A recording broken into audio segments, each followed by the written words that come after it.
Sa walang hanggan.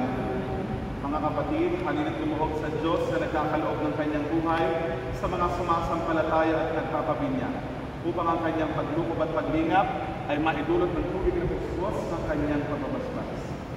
Ama namin lumikha, halina po kayo at basbasan ng tubig na nakalaan para sa pagbibinyag ng mga hinira, para sa muling pagsilang at pananampalataya ng simbahang naghahatid sa buhay sa kalangitan, sa pamamagitan ni Jesucristo, kasama ng Espiritu Santo magpasawalang hanggan.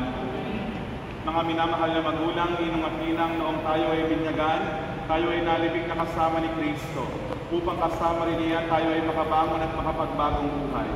Bilang tanda ng inyong pananagutan sa paghubog ng inyong anak ayon sa banal na aral, sariwain ninyo ngayon ang inyong pangako noong kayo'y binyagan, natatalikuran ng lahat ng kasamaan at kasalanan.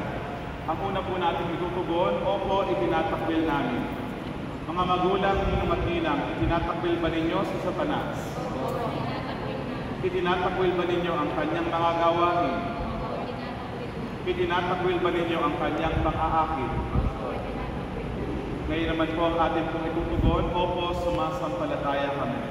Mga magulang, ninong at ninang, sumasampalataya ba kayo sa Diyos namang makapangyarihan sa lahat, na may likha ng langit at lupa?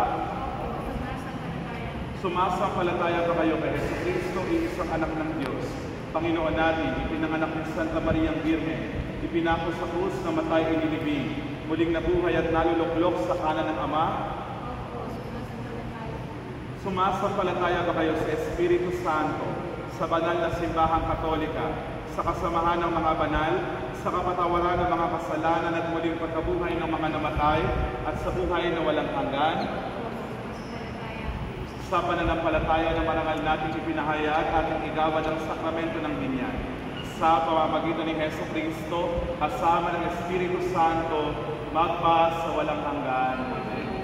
Ito po tayo.